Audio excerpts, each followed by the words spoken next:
what's going on, everybody? It's Rich Perez welcoming you back into another dose of your weekly rundown. Joined, of course, with me, as always, my co-host all the way from the U, Kayson Davis. How you doing, Kay? Good. How are you? Doing very well, man. New year, new you, I see. Yeah, yeah. I actually look really different without my hair, but yeah, as you guys can see, my hair is gone. He was giving the wave check before we went on. I'm just letting you guys know. All right, man. So we had the wild card round go off last week. We made our predictions, so I just want to let y'all know Big Trust was out here. I did tell y'all that Lamar was going to get his first win. And what does he go out there and do, man? He does what Lamar Jackson goes out and do. The Ravens beat the Tennessee Titans. Not only did they beat the Tennessee Titans, but they held King Henry to only 50 yards? Yeah, something like that, I believe. Yeah, they really went out there. They really went out there and shut them down from that point of view. It was a 21-14 win. Excuse me. So, I mean, shout out to Lamar Jackson, number one, finally, proving those naysayers wrong who said, he has no playoff wins, he can't win a playoff game, whatnot. He goes out there, he finally gets that playoff win, and he is going to go out there and take on the Buffalo Bills next week. Just let you know this train is going to keep rolling, but we'll get into predictions later. But yeah, what'd you see from the game when watching that one? Kind of just what you brought up with Henry not getting that many yards in that game. When we talked about it last week, I kind of talked about how I thought Henry was going to kind of come out and kind of take over the game like he did last year in the playoffs for them. For him to kind of come out and for them to hold him to only 50 yards or so or whatever it was, if it was less. I think that's kind of telling. The Ravens defense kind of really stepped up, and I think the offense kind of took it from there. And like you said, I think I told you last week that I can see Lamar Jackson winning. I see that he can be motivated, but I had picked them because I thought Derrick Henry and stuff would come out and have a great game. But I think that's the biggest telling thing there. I think Tennessee has other weapons and things like that, but I think Derrick Henry's kind of like their main weapon, and with him not having a great game, you can kind of just see how that turned out for him. Yeah, I mean, they got one of the brighter receivers in the league, and A.J. Brown as well. But they really, they really did what they had to do. Not only that, but here's an interesting stat: Lamar Jackson had never, aside from the playoff win thing, he had never won a game when trailing 10-0. They started that game off trailing 10-0, and then came back, tied it up, and did everything else. And I mean, I don't just see the jokes and everything where they're Mike Vick watching the game and they had that the Drake video, look at this, we created this and all that. But it was really kind of not saying it was straight up Mike Vick stuff, but it was nostalgic of it a little bit with the stuff he was doing, when he got the clear hole and just ran it straight down, and that's what he had to do, man. If it was there, obviously make the throws, but be you, and I think that's one of the biggest reasons why they won that game. Lamar Jackson does things from the quarterback position that nobody else can do, and he went out there and he was himself. Yeah, definitely. I think we was all kind of waiting for him to kind of take over and have a big playoff game like this so they can get a win. So I think how well he played, like I said, the offense kind of was able to get out there and do some things. How well he played, and I was just saying with Derrick Henry not playing as well, I think it was kind of just on kind of given for them to kind of go out there and get that win. I think if they going into the game thinking about how they could win, that's kind of how they would draw it up. Lamar Jackson, the offense has to play well, and you got to kind of slow down Derrick Henry. So I think both of those things, all in all, I think they deserve to go out there and win that one. Yeah, definitely. Can't wait to see them coming up this weekend again in this divisional round, man. It's going to be a fun one. So first game of the postseason, however, was the Indianapolis Colts versus the Buffalo Bills. That one was a doozy. Kind of felt like both teams were giving it away there at the end, but Josh Allen and the Buffalo Bills, they get it done to move on, and I mean, they're gonna be a fun watch. I don't know what your pick is, but a lot of people that I talk to are picking them to go all the way. I don't know if they'll probably end up going all the way, but I thought there was a team that a lot of people thought can make noise in the playoffs. So if they would have went out in the first round, I think that might have been a little disappointing. So I think it's good that they was able to come away with the win and kind of claw it out. So I think that might be good for them kind of going along if they get into maybe other couple close games. Because if people think they're gonna go all the way, they're gonna have to be able to execute down the stretch and things like that. So it's good for them to kind of come out with the win. But I think the pressure was probably maybe on them more to kind of come out because it would have been a little like I said disappointing if they lost in the wild card game. Yeah, for sure. I mean, the other thing I want to point out too is like with Phillip Rivers, his age is a little indicative there. Like, especially when he threw the Hail Mary, didn't even get to the end zone. Like, it's more than likely looking like his. I don't know if his career in the league is going to be over, but more than likely over in Indianapolis. And me, I think that the '04 quarterback class should probably wrap it up a little bit now. Like Eli's gone. Like we're gonna get into Big Ben and the Steelers after this, but Phil Rivers, maybe he should start even with a couple of performances that he had that he lit it up a little bit. Maybe he should think about hanging him up as well. Yeah, when you brought them up, that's the kind of the first thing I was thinking about. How you keep talking about that '04 class and how it's kind of time for them to hang it up. So yeah, I think it'll be interesting to see kind of what he does going forward and kind of what they want to do. I think it's just gonna be interesting to see kind of what's going forward. I'm not sure. I guess if he still wants to play, he should play. But you might be convincing me about this '04 class, and like you said, we're gonna talk about Big Ben a little later. Yeah, and I mean the Indianapolis Colts are going to have some options moving forward as well, well possibly. So we will get into that as well. But I mean, hey, we brought up Big Ben, so let's get to it. The Steelers and the Browns took that last game, the Sunday night matchup, and man, I don't know if anybody saw that one coming, especially with the head coach Stefanski out with COVID. But 28-0, the game started off in the first quarter. Big Ben throws the pick six to put him away, or it was fumbled. Excuse me, fumbled for six. Like it just did not go well for the Steelers at all from start to through the first half. Really, I mean they tried to mount a little comeback there, but it was the Browns really just they killed them. Like they embarrassed them. Anything the Steelers didn't look good at all. And I mean, that's one of the things people were talking about in regards to the Steelers. I was wrong. I picked the Steelers like definitively, and I can admit when I was wrong. But a lot of people when they talked about the Steelers this year, and I mentioned it a little bit too, as far as not really believing in them as a contender, even when they were undefeated. But what people mentioned with the Steelers was, they're just not the Steelers of old, that, tough, hard-nosed, in your face, running the ball down your throat and things like that. Like, that wasn't them. And Big Ben really just wasn't playing that well, like, especially down the stretch. He didn't have the arm that he used to have. Big Ben was never like a fast quarterback, but he was mobile, if that makes sense. It's because he can move, and he was so big, he can take these hits. He really doesn't even have that to his game anymore right now. So, I mean, he's another one where he should be thinking about it. He's got one more year left on his contract. It's going to be a big cap hit. So the Steelers as a franchise have something to think about with him as well. But, it was tough. I mean, Mike Tomlin, he already proved he can win without a quarterback, but they definitely got some decisions that they need to go make it forward. And kudos to the Browns, man. I don't think a lot of people picked them to do what they did, especially win the game.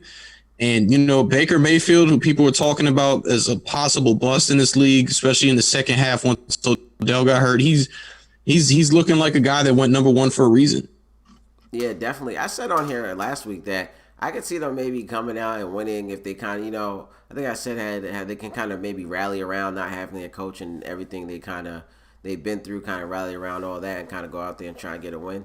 I think for the Steelers, like you said, they it's disappointing that they lost after the kind of season that they had. I think it's one of those things where like they were kind of on like a high, and then I think losing those couple, even though I said losing those games might be good for them going into the playoffs, I think kind of losing that little balance, the rhythm that they had down the stretch maybe threw them off a little bit. So I think that going forward, that I don't know what Big Ben is possibly going to do. Like you keep talking about this this '04 class and maybe how they should hang it up and things like that. But it was disappointing. Even if you look at the score, it's kind of a high scoring game. So the defense kind of didn't show up. The offense kind of got it going in early in that second half when they tried to come back and things like that. So I think for the Browns, shout out to them for kind of stepping up and coming out there and get the win without their coach. And like you said, not a lot of people expected that, especially from what we've seen from last year, because a lot of people thought they may be able to get to the Super Bowl last year and then this year and things like that after Odell went down and things. So shout out to the Browns for overcoming everything they overcame.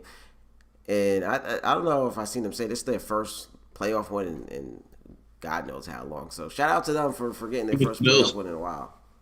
The Browns and the Bills breaking not only playoff droughts, but the Bills were in the playoffs last year, but playoff droughts as far as wins go for both of those franchises. It's a big deal. And again, we're going to be talking about these teams in a little bit as far as predictions for this week's games as well. The Rams go out and they beat the Seattle Seahawks. I don't know if we made picks for that one, but we did. I remember I picked the Rams. I took the Rams, remember? Okay. The Rams defense was definitely like a big reason for why they won that game. Like, Russell Wilson just couldn't really get anything off, especially that front that the Rams put out there with Aaron Donald and the rest of those guys. So, they were just disrupting Russ in his rhythm all night, really. So that was number one. I mean, Jared Goff was coming off the thumb surgery from 2 weeks ago. He was active, but he didn't start.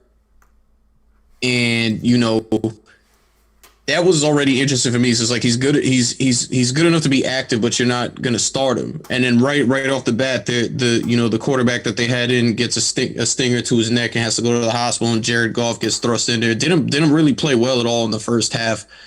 He was kind of getting disrespected a bit by Troy Aikman and Joe Buck as well on that broadcast. But second half he did what he had to do, and they go out there and they get the win. Yeah, I said it last week. I think their defense is going to have to be kind of what was in this game. I said that they're going to have to kind of get to the quarterback and slow Russell Wilson down and stop him from doing the things that we know that he can do. And I think that's kind of what they went out there and did. And I think that's kind of how they were able to come away with the win. So kind of exactly how I would have drew it up. And they kind of was able to get the win.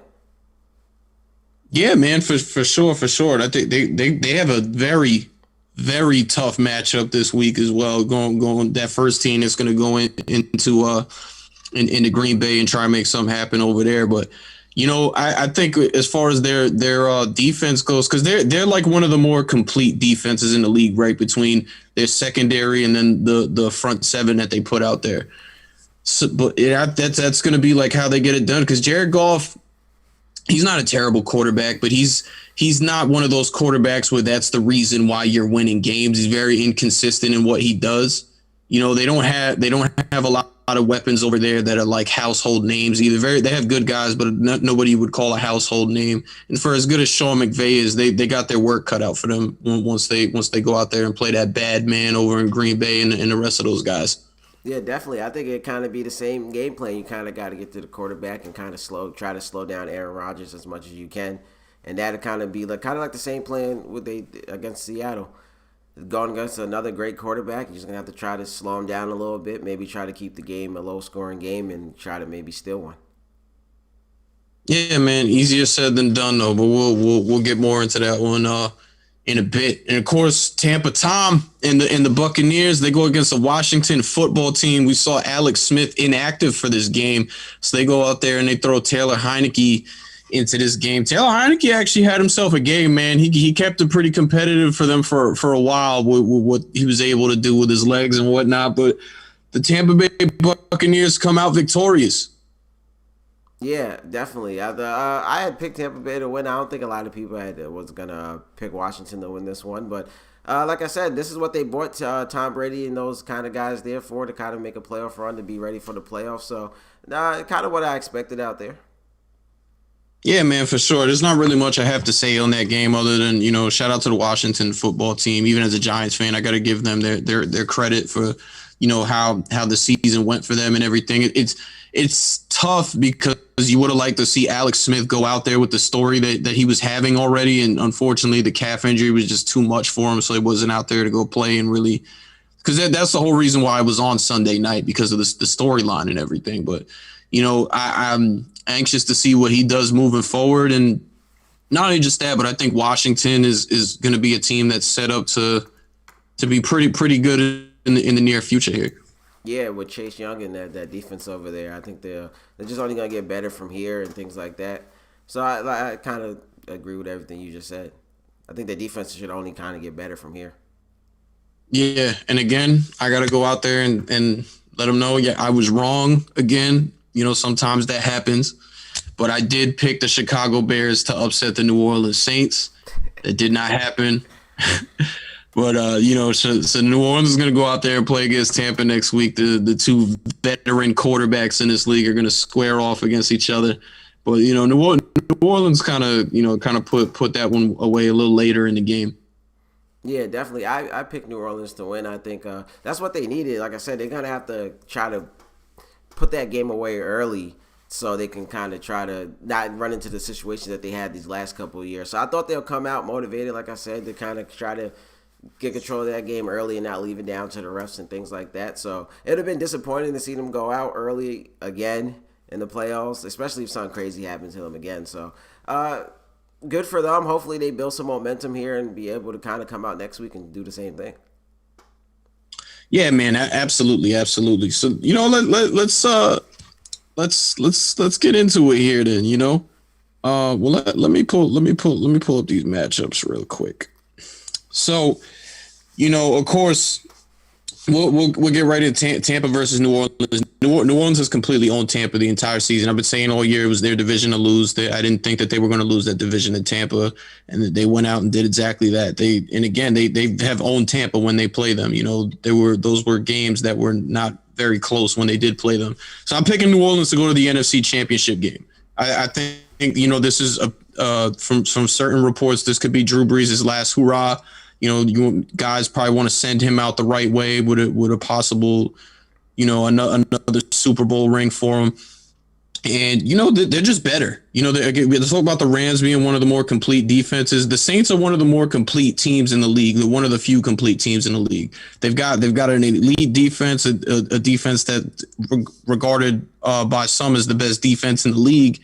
And then, you got a Hall of Fame quarterback. Well, even though, he's another guy that we think, it's his best days are probably past him. But nonetheless, he's still a Hall of Fame quarterback with some pretty good weapons over there as well. Yeah, definitely. I think, like I was saying, not San Antonio. The Saints are gonna have to come out and try to, like I said, get ahead early, take control of that game early, and not leave it down to any crazy things or ref calls or anything like that for them. So I think that's what they'll have to do to kind of get the win. But I'm gonna go with Tampa here. I think, like you said, the Saints have owned them during the regular season, and it's kind of tough to beat the same team 3 times in the same year and things like that. So I think Tampa will figure out something to kind of maybe keep the game close. And I think, unfortunately, the Saints might run into another issue where maybe a missed call or something happens, or just Tom Brady down the stretch being Tom Brady, and I think Tampa will be able to come away with the win.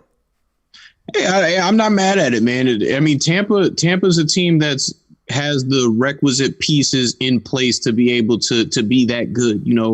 They were already a good enough team to win with as it was with Chris Godwin and Mike Evans and the rest of those guys. And then Tom Brady comes in and he wants to add Antonio Brown and bring back Rob Gronkowski and whatnot. So they have an abundance of weapons over there. Tom had a very good season, with the amount of touchdowns he threw in all of that. But I think, you got to kind of roll. You got to kind of roll with the hot hand a little bit. And I think the Saints are going to keep things rolling here. I think that they're going to play big brother once it comes to this game. I think Tampa's just going to have to try to keep the game close. I think down the stretch, if the game is close, I think the pressure will be all on the Saints, just from all their other playoff mishaps and them kind of trying to make that last final Super Bowl run. So I think if they can keep the game close with all the pressure being on the Saints, I think they'll be able to kind of pull it out with, I guess, maybe the Saints folding under the pressure a little bit. I will say this, though. I think that it is very possible that this game could come down to defense. Yeah, I totally agree. There's 2 great quarterbacks on both sides again, so it's going to come down to the defense, basically, like you were saying. Yeah, for sure, man. So that's our picks there. The Chiefs versus the Browns, same day. So I'm going a little backwards. These are the 2 Sunday games. So you got the Kansas City Chiefs versus the Cleveland Browns. I'm picking Kansas City, but don't count out Cleveland. I will say that. Don't count out Cleveland the way that they've been playing the second half and even in these playoffs. they're a team that's feels like they're a team to be reckoned with. Their coach should be back with them, playing very well. Also, Kansas City has had a couple of games this season that, if you were a fan of them or rooting for them, it made you sweat a little bit because they weren't always playing their best against certain teams you expected them to kind of run away against. And I think that could be the case here. I think the Browns would definitely make them sweat a little bit, but I'm going to go with the Kansas City Chiefs to win this game.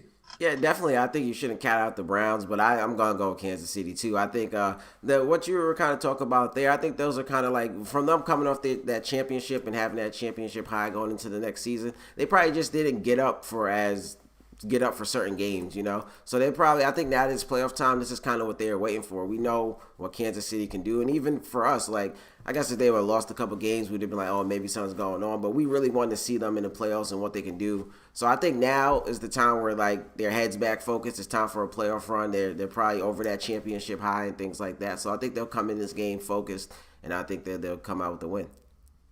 Yeah, I completely agree with you. So now we got the Buffalo Bills versus Big Trust, the Baltimore Ravens. I tell you, man, I think they're going to go on a run. I'm going with the Baltimore Ravens. Lamar Jackson is going to go out here and keep proving the doubters wrong. And you got two quarterbacks, similar attributes. Not totally, but, Josh Allen is a quarterback with a big arm who also very athletic and likes to use his legs as well. He's got weapons over there. He's got Stephon Diggs and whatnot. And then, Lamar Jackson, he doesn't really have the weapons like that. I know a lot of people thought Hollywood Brown would be a very good receiver in this league. He hasn't been a total letdown, but kind of relative to what you expected from him, he's been a little bit of a letdown. But I think that the Ravens are going to go out there and do that between what they're doing with the running back situation and what Lamar does and everything in their defense. I think that it'll be a close game. Could kind of be similar to what we've seen against the Titans, but I think the Ravens are going to get this done, and I think it could come down to being a defensive game, like I said earlier.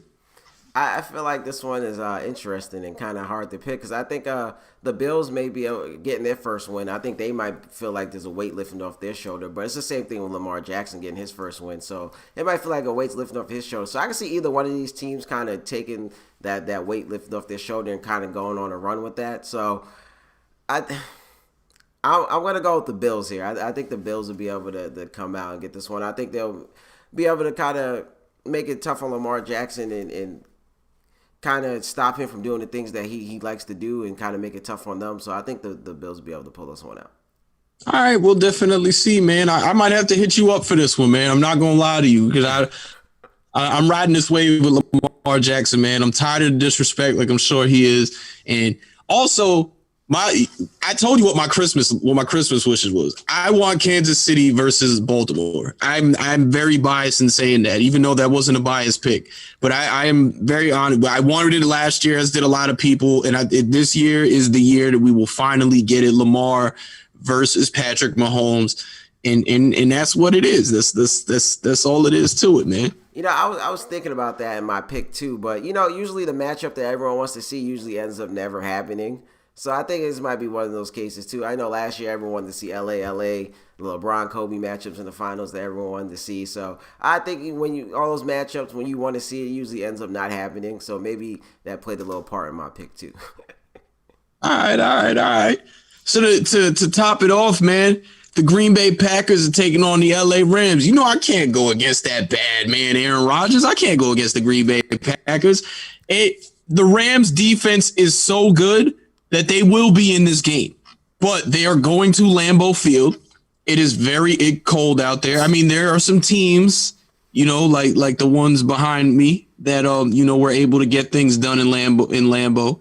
But the Rams, they're in LA. It's sunny and everything. I don't know if they're going to be ready for the. I got to go check the weather reports for this weekend. But yeah, I don't know if they're ready for all that stuff that Green Bay brings. And of course, Aaron Rodgers, he just does what he does. Like we said earlier, they got to go out there and slow him down. When it comes to a guy like Aaron Rodgers, it's a lot easier said than done. And I think they will make it hard for him, but he will be able to overcome these things. The Green Bay Packers are going back to the NFC Championship. Yeah, I'm gonna have to agree with you there. Just like I was saying last week, the Rams can make it tough. So I think that, like you said, they'll make it tough on uh, Aaron Rodgers like they made last week with Russell Wilson. So I think it'd be kind of more of the same. But like you said, I think Aaron Rodgers and Adams over there will figure out a way to kind of overcome that and kind of pull out the dub. Like you said, I think it'll be a close game too. But just in the end, I think maybe that cold will get to them a little bit. But I think down especially down the stretch of the balls in Aaron Rodgers' hands, I think he's going to be able to come away with that win for them. Yeah, for sure. And I mean, one thing to take into account, Aaron Donald is still expected to play, but he is dealing with that rib injury that he sustained against Seattle. And then the other thing too, which I think is going to come down to one of the reasons why I think Green Bay is going to win.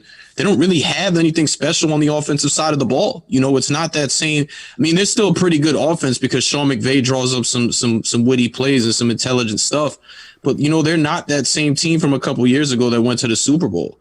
Like Jared Goff, he's not a bad quarterback, you know, but he's not a guy that majority of the time you do not say that they're winning because of Jared Goff. And they don't really have a lot of household names on the offensive side of the ball, you know, aside from that either. So I think a lot of those factors are going to come into play in this game. Yeah, definitely. I've been talking about it. You've been talking about it. I think they kind of really have to rely on their defense. And I think them winning, how far they're going to go is how well they can kind of get to the quarterback and how well they're going to play defense. And I think that's just kind of how they're going to have to win games. I think they're going to have to make it kind of a grindhouse game and kind of make it a low-scoring game and kind of just rely on their defense to kind of get them to win. But I think, like I said, at Lambeau with Aaron Rodgers and them, I think throughout the game they're definitely going to make it tough. But I think by the end of the game, fourth quarter, Aaron Rodgers will kind of figure out what they've been doing to him all game and kind of pull it away. For sure, man. Before we move out of football, we do got to get this out of the way. The Eagles have parted ways with former head coach Doug Peterson. We talked a lot about this possibly being a thing after, you know, the super questionable move he made in the last game of the season, benching Jalen Hurts, you know, for their third string quarterback and pretty much tanking on that game. But I mean, it's got to be broken down like this. We've heard a lot of rumors about how it's been a power struggle between Wentz and Peterson, and Wentz has all this power in Philly and whatnot, and he's holding it back and all this stuff. He doesn't really like to listen to Doug Peterson and whatnot. So pretty much when I seen this, I said, Wentz won the power struggle, you know, and you know, the other thing that could be said is, you know, with the move that he made in week 17, he might have lost the locker room. And I see a lot of people say, I've seen it on ESPN today too. A lot of people say when you lose the locker room, you know, you almost have to get rid of him. Like there's no other choice. But, you know, I feel like maybe he shouldn't because of the fact he just won a Super Bowl 3 years ago. And he took a team a year ago that had no business making the postseason with all the injuries they had and everything and got them into the postseason. He deserved at least one more year. I don't necessarily agree with this one. But, I mean, Philly, you know, they made their bed and now they got to lay in it. Yeah, definitely. I think you brought it up on here about how maybe he didn't believe in Hurts as much, and maybe that's a factor here. They maybe see Hurts as their quarterback going on in the future, and then they see how he handled the last game and maybe how he's handling him all year. And you think if that's your quarterback for the future, then you might want to get a coach in there that's going to believe in him. So I think maybe you may have been on to something when you said that, and maybe that's part of the reason why maybe he's out of there now. I think it's possible, but from everything that I've seen, it seems like they want to repair the relationship with Wentz from you know the GM on and the owner who seems to really back Wentz. And you know they didn't forget the MVP season he had and everything. Well, he didn't win MVP, but he was very close to winning it. They didn't forget that, and you know pretty much that's what it comes down to, because that's what we've been hearing the last 2 years is those two have really been butting heads. And if Carson Wentz really wanted Doug Peterson back there, Doug Peterson would still be the head coach of the Philadelphia Eagles right now. Yeah, definitely. Well, when you put it that way, it's been said multiple times about how they kind of, like you said, didn't get along, and he wasn't really feeling their offense. And when Hurts came in, you see how he was able to maybe listen to him more and run the offense a little better. So I think if you do plan on keeping Carson Wentz and kind of fixing that relationship, it was a good time to start over and maybe get a new offense in there for him, because obviously, like you said, those two were butting heads, and it just kind of wasn't working out. And the other thing we got to mention here too is they could really have a quarterback controversy on their hands, because you know Carson Wentz obviously was their guy, right? But he got benched for a reason. He fell off. He was not playing well this season at all. And Jalen Hurts came in there, gave him a bit of a shot in the arm. he didn't play amazing, but he didn't play bad, and he played well enough to where they got some key. Like they beat the Saints with Jalen Hurts, and we just mentioned how good their defense was. Some people actually believe had they made the change to Jalen Hurts a little earlier, there's a possibility that the Eagles could have won the division, especially when you factor in the one tied game they had this season as well.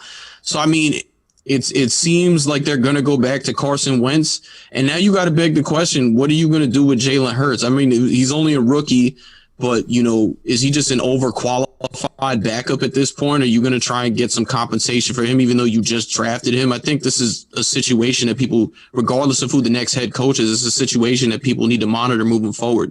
Yeah, definitely. But they might be in a good situation because you figure even if you try to repair the relationship with Wentz right now, you give it one last shot. So say if it doesn't work, I guess the issue really comes in if you give him this one last shot and it ends up working. So now you have Carson Wentz and you have Hurts on the bench. So it's like we got to do something with both of them. But right now I think it's kind of like it's good for the Eagles because you have Hurts sitting there waiting. So you try to repair the relationship with Carson Wentz, and if things doesn't work out, you have a replacement for him. So you don't have to worry about if you get rid of him, find another replacement. And then you figure out, you give it another year. You bring in a new head coach. You give it another year, see if it was the coach that really was the issue and things like that, get him a new offense. And if you do all that and it's still not working out with him, then you might have to move on. But now you have your replacement sitting there. So I think in about a year or so, I guess the rookie's not going to want to wait, but it might be good for him. So I think about in a year or so when a problem will maybe come in, or maybe a couple games into next year, and you see how it's going with Carson Wentz and if things aren't working out, then you move on. You let Hurts come in and take that spot. But if things do work out, then it's like, okay, what are we going to kind of do with both of them? Yeah, for sure, man. For sure, man. So, just moving on from football a little bit, want to get right back into it. For my combat sports fans, if you guys didn't get a chance to check out that wrestling event that Flo put on Saturday evening, obviously Jordan Burroughs and David Taylor did not get a chance to wrestle because David Taylor had some contact tracing going on with COVID. Those two will end up competing with each other this Wednesday. Now that they got everything cleared up. But nonetheless, it was still a very good card on Saturday. We got to see multiple-time world medalist, world champion Jaden Cox make his long-awaited debut, and boy, did he look dominant. World champion Tamira Mensah Stock went up a weight class to wrestle multiple-time world champion Adeline Gray in the main event. Completely shut her down. That was something I knew it was going to be a good match, but that was something that I really did not see coming. So I want to say kudos to her, and I can't wait to see what she does moving forward if she chooses to actually compete at this weight or go back down to her more natural weight class. And overall, it was just a good card, man. The college season's out. We just got two pieces on the website now with what's going on with the college season and everything. Just recently put one up. You guys should go check that out. And it's exciting, can't wait to see the NCAA actually put their regulations in for what they're going to be doing with a lot of the sports championships coming up pretty soon, and how they're going to work that out. So, for college fans, period, definitely check that out. And if you're a wrestling fan or just a combat sports fan, definitely check out these cards that keep coming up as well. So the NBA, man, the Brooklyn Nets, they got some issues right now.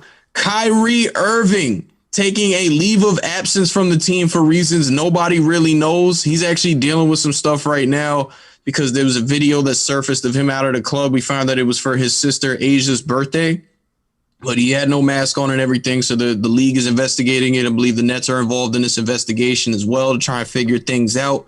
Sean Marks put out a statement saying in time, Kyrie will come out and explain why he's taking this leave of absence and whatnot. But I mean, what are we going to say? A lot of people, when they talk about Kyrie Irving, talk about how he's his headache and everything. And I mean, you can try and defend him, but this right now is very hard to defend. Yeah, definitely. I want to hold off a little bit because, like you said, we have to wait and come out and see what his personal reasons were for leaving. I mean, he could be dealing with a personal issue, and I don't know. I guess it was his sister's birthday or something. They still might have celebrated her birthday real fast. I think where the issue kind of lies for me is that he knows kind of what the protocols are, and he knows that he's around a group of people. So you should have your mask on just to be safe and still be on the safe side. But he's around a whole bunch of family and friends, so he probably figures he doesn't need it. But you still should have it on just in case, especially because you're going to be going back to the NBA. But I think we don't know what his personal reasons are, so he could have real reasons why he's gone. I think where he needs to take some accountability is kind of not having his mask on. And I know, like I said, I know it's hard being around friends and family, but you should kind of have your mask on, especially knowing that you got to go back to the NBA and be around other people. Yeah, I mean the NBA is not messing around either. We're hearing about how a lot of these guys are having to sit because of how they're being very strict with these contact tracing rules and everything. Like you might be tested negative, but even if you're tested negative, we have to abide by the contact tracing and keep you away from teams. And a lot of we're seeing games being canceled now. The Miami Boston game was canceled. I believe there's another game that was canceled today. So it's about like I want to say 3 or 4 games that have already been canceled because of the contact tracing alone. Philly and Denver almost got canceled. They ended up playing with a short list of guys. Yeah, Washington's game I believe got canceled tonight, or it's on Wednesday against the Jazz. So the contact tracing has kind of been KD. He missed the whole week for it, so it's been kind of holding people back and things holding the season back and postponing games and things like that. And like you said, the NBA is not playing about it, so he knows he should have his mask on, especially being in a group of people. But like I said, it's around family and stuff, so maybe he thought he didn't need it. But like I said, I think that's where he needs to take some accountability to know he should have his mask on. But I think for everything else, we kind of have to wait and see what his personal reasons were for leaving, because he might have really had a real family issue to go to. Yeah, it's possible, man. I'm want to see exactly what was going on with him. Because I'm not gonna kill him either. I'm a fan of Kyrie Irving. As far as number one, I love his shoes, but also like he's just amazing on the court. Period. So it's as a fan, it's sucks that we can't watch him play right now for reasons we don't really know, and I'm anxious to find out exactly what those reasons are. Yeah, definitely. I know there was some reports coming out saying he just didn't want to play and things like that. So if it's something like that, then it's like, yeah, the Brooklyn kind of has a problem on their hands. But right now, kind of only Brooklyn, and he knows kind of what's going on. But if it's a real family issue, then I understand. But like, if you're going to be out for family issues and things like that, then you should be taking the safety precautions to make sure that when you come back, everything is okay. So he definitely should have had his mask on. Yeah, and I mean, one thing I will defend Kyrie on, because a lot of people, when it comes to professional sports, a lot of people look at it as, oh, you just get to, play a game and make these millions of dollars. This is still a business at the end of the day. You are still working for a living, and people who work are allowed mental health days. So if that's exactly what it is for Kyrie Irving, by all means, do what you got to do to get your mental health right. It doesn't matter where you stand, in the pecking order, the totem pole, however you want to put it, and what's going on. Sorry about that, guys. You still got to get yourself right at the end of the day. Yeah, definitely, 100%. I think when he comes out and says his reasons, if he has a real reason, no one's really gonna knock him or get on him. But he's gonna have to have a real serious reason, because if he missed those games already for a non-serious reason or whatever, he just didn't feel like playing or something, it's gonna look worse now that they see he missed those games because he just didn't want to play or whatever the reasons are, and then you're out not being safe. So it's kind of like a double whammy. So it kind of just makes him look even worse. So he kind of has to have a really good reason, and then maybe you can give him a pass for the other one. But he, like I said, he has to take accountability for not having his mask on. Yeah, man, for sure. I gotta get at you with this, man. Is it time yet to start panicking about the Washington Wizards? They're still not playing very well. Bradley Beal's playing well. He's putting up some amazing performances, but those performances are still resulting in losses. Yes, I think it is. I think we're getting really, really close to the panic button. I think Washington, if I'm the general manager or part of the organization, I would be hitting the panic button already, because even if they do, I guess, come back and maybe make it in to play in or make it in as a lower seed, sure, good season, but I don't think that's good enough to keep Bradley Beal. So I think they should be panicking enough, because Bradley Beal, after he scored 62 or 61 the other day, 60, whatever he scored, he came out and said how most of his career highs he didn't win, and he's just tired of losing. So I think they kind of have to win. And I think they're in like an interesting spot, because they have some young talent that I think that they really like. But I don't think young talent, not a, I guess, that's a superstar talent, but like I don't think young talent is kind of maybe what they need right now. They need to win right now, but I don't think they want to give up their young talent. So like it puts them in an interesting spot because like I don't think like of course Bradley Beal's having probably fun playing with them and they're talented, but they're not winning. So it's like eventually to keep Bradley Beal, you might have to start making some moves to maybe get some more veteran players or some more win now players in there now so they can win. So I don't think they're gonna be able to sell Bradley Beal on, hey, I know we've been bad the last couple of years, but in 3 or 4 years these guys will be game changers and will be good. I think he doesn't want to waste a couple more years of his career with the way it's been going in Washington right now. Yeah, I mean, from what I heard, Scott Brooks's seat is very, very hot right now. Like to the point that if this keeps going on, he could lose his job well before the season is even over.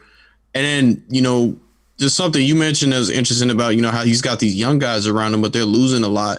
He's in a very similar situation to what the late great Kobe Bryant was in. The only difference is Kobe was already past his prime when he got into that situation.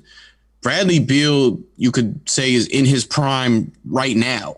When he's this amazing player who, if they were competing for championships or possibly even if he was in a different market, we would be talking about, and I really feel strongly about this, we would be talking about Bradley Beal the same way we talk about a guy like Klay Thompson. He's that good. Yeah, definitely. I think he can go to a lot of teams right now and make a difference. That's what I'm saying. Washington has to. They have to change. They have to change a lot. I think. I think they're like, yeah, those young players are great and things like that. But he wants to win now. You kind of I think you have to make some moves and make some changes to kind of get some people in there to help them win now. I don't know. I don't know what Washington's doing over there. And for Scott Brooks, yeah, that defense, their defense is just kind of absolutely terrible. I've seen people bring up the numbers. I think they had like the worst defense or second to worst defense last year, and things haven't looked like they changed too much. So Scott Brooks, I think, is definitely on the hot seat. But it's interesting because they got Russell Westbrook kind of based off his relationship with Scott Brooks, and things are kind of not working out with Scott Brooks. So I think it puts Washington in another interesting situation because it's like we kind of don't want to get rid of him because the players like him, but it's really not working. So I don't know if they want to maybe change his assistants around him or something like that. But his job is it's probably something they're definitely really considering. And I mean, you make that trade to compete. Like one of the things that we both thought when they made that trade is they were going to be competitive. They're a team that you expected to make the playoffs, and a team I said that I thought could make the second round of the postseason, and it doesn't look like that at all. Yeah, no, not right now. And I know Russ is out now for a week for left quad soreness or something like that. He hasn't looked as great. I've been saying that I think he'll kind of get it together going on, but I don't know if he's been hurt, what's been going on, but he kind of has to pick it up a little bit too. So I don't know. Washington, I think they inside the organization should be hitting the panic button because they don't have that much time left for Bradley Beal, and the way things are looking, they're not putting a product on the floor where he can. I don't think he'll reconsider wanting to stay there for longer. So I think it's time for them to make a whole bunch of changes, kind of, for them. Might be time for them to blow it up, man. I think and it's tough too because that's one team that I really enjoy, specifically when it was Brad and John Wall, in that backcourt together.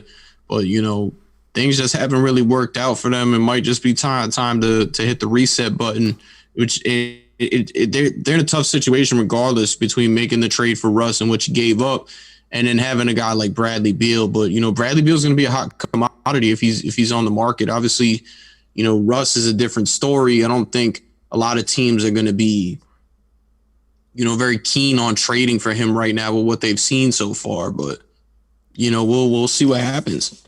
Yeah, definitely. I think they're in a very interesting spot. I think they should maybe consider some trades or something out there. Maybe a coaching change. They have to. They have to win, honestly. They have to change everything around and win. I can't even say they have to show promise because I think Bradley Beal's at the point in his career where it's kind of like he's trying to win now. Because, like, they have, I guess, some promise that they can show, some nice young players that they can show him. that will be good kind of going forward. But I think they need to start putting be in win now mode. I think I brought up the trade for like K Love, Blake Griffin. I think they should be kind of considering things like that to kind of like I said, get in a win now mode, or Bradley Beal's kind of out of here. Yeah, and I mean they actually really do kind of need another piece. Thomas Bryant's out for the season now. He tore his ACL.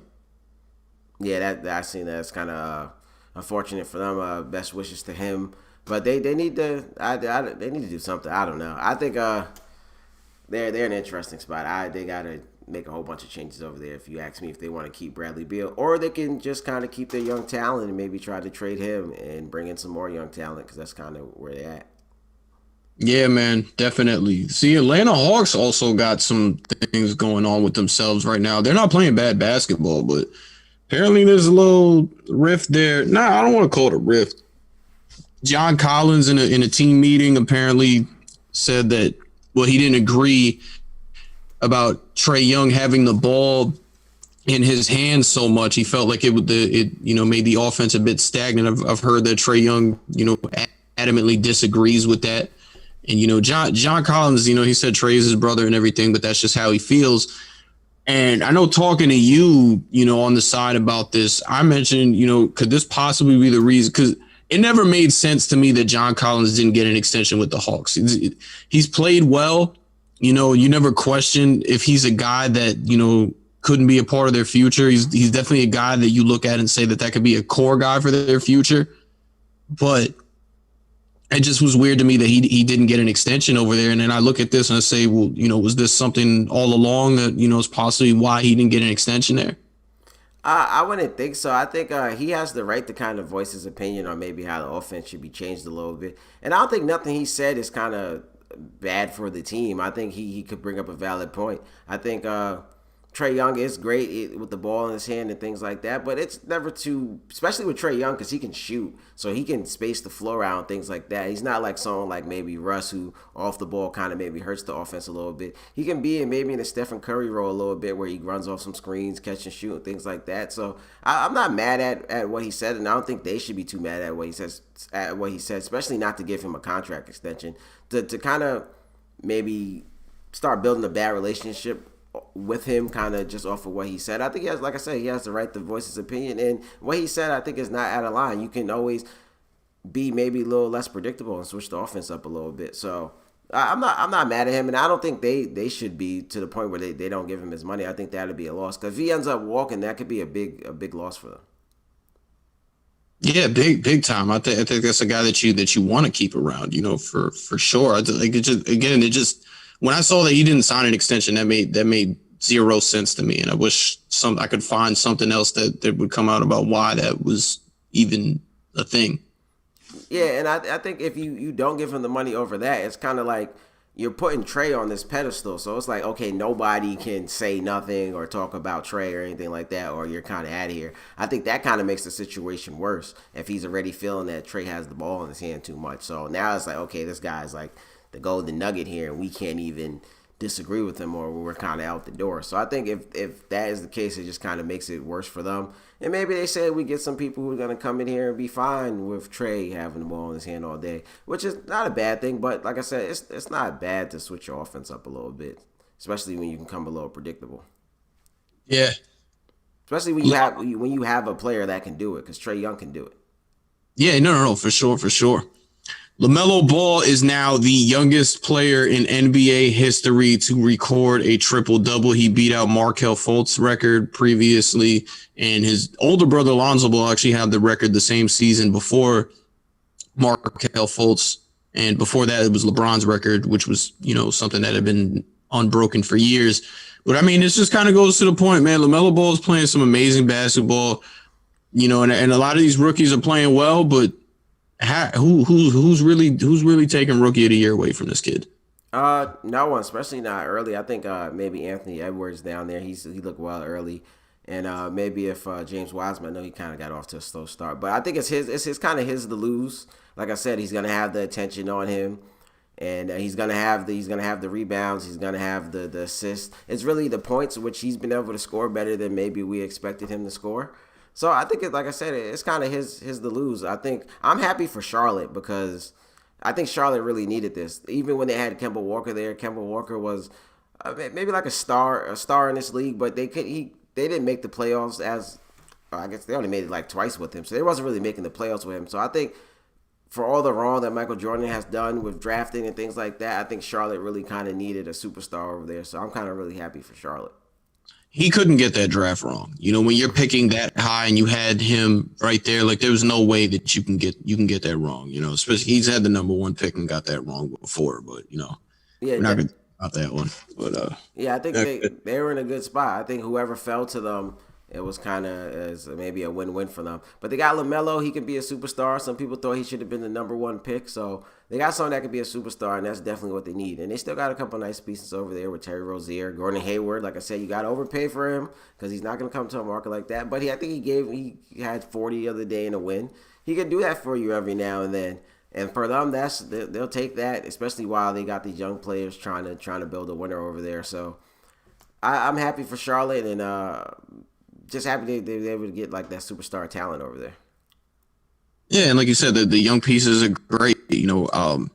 Terry Rozier. I've voiced how I don't really like him as a starter, but he's a player I like for a team. Period. And then you got Devontae Graham over there, who's that was his show last year.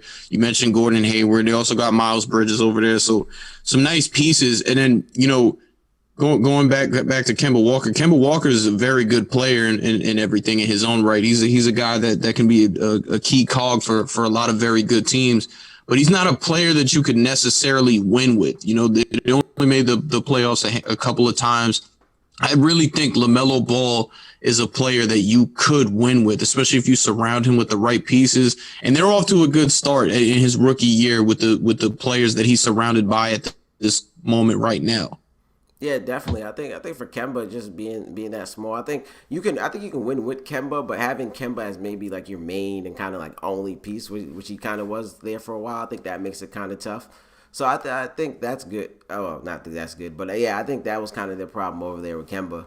But yeah, I think they got some pieces over there now, some young pieces, LaMelo, Devontae Graham, and then like I said, you overpay for Gordon Hayward. You get him in there, he can still score the ball. He's gonna be maybe the number one option for him. So it might be worth the money, especially like I was saying before when it first happened.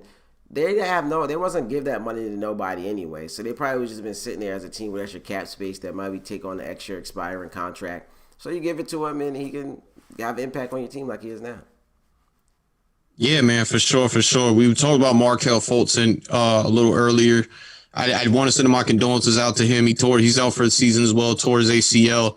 He's a guy who, number one overall pick, he's got all the scrutiny on him because in Philly, he's, not playing well. Like, he can't shoot, what happened to him and all that. It's not the guy we saw when he was at Washington.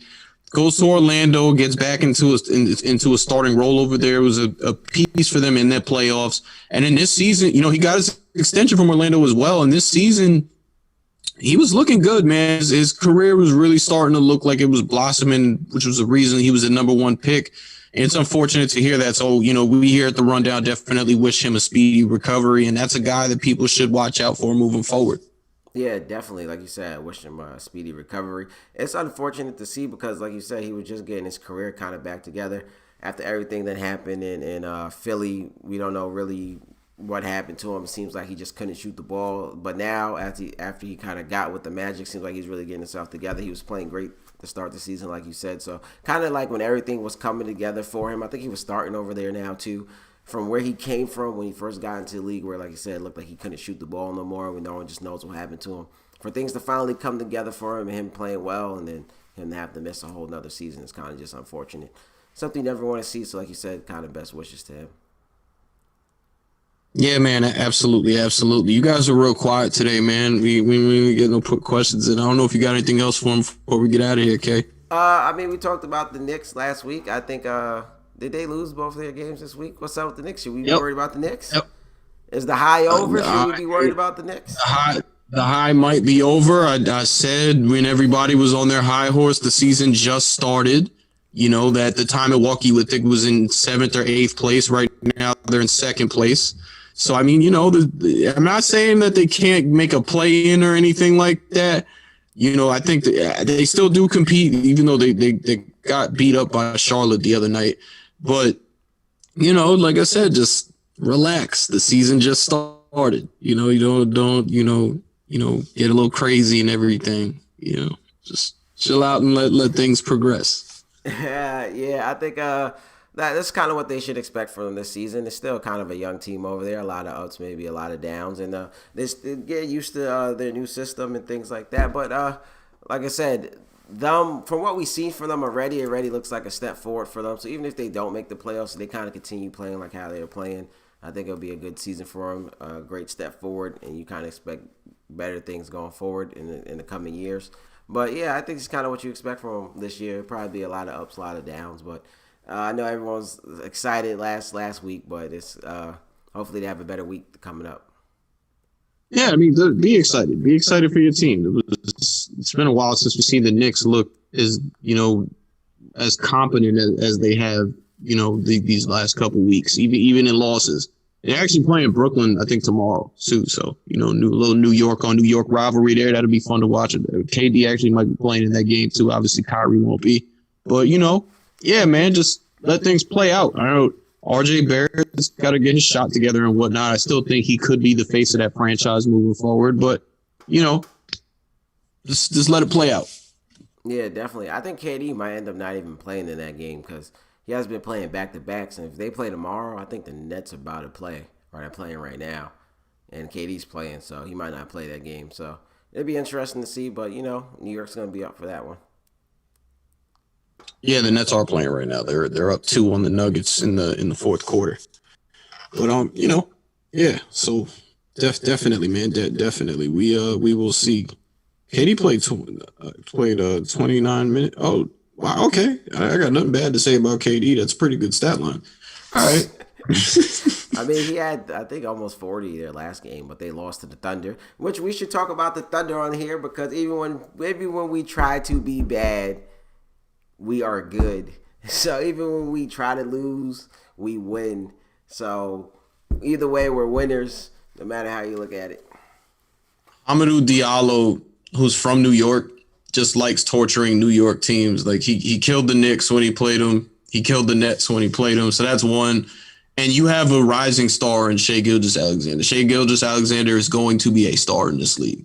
So I've always said, even when Russ was there, I love what Sam Presti does as far as getting young guys, even if it's late in the draft. I love all the young pieces that they've been able to acquire, whether they kept them there or not. What they did with those young guys and their player development is it's up there with the best of them. Yeah, definitely. He came through, got the New York sweep. And things looking up. I think Darius Bazley is going to be good for them, too. I think he's another nice young talent over there. Little dork. We saw what he was able to do last year in the playoffs. And then they still got George Hill over there, who he said might be on the trade market. Al Horford, who seems like he got there a couple of years too late. But they still got some veteran pieces around them. So I think that might be a team to watch out for. Like you said, Shai Gilgeous-Alexander is a up-and-coming superstar in this league. So the ball's going to be in his hand a lot. And it's just going to be kind of how far he can take them. Yeah, for sure, man. But that with that being said, man, that is our show for this week. Want to thank you guys for tuning in. We got a bunch of interviews coming up. We got some pieces out, like we just said. As far as like the wrestling pieces, Kayson's gonna be putting out some more basketball pieces here coming soon. And yeah, man, we'll check you guys next week after these NFL playoffs go up.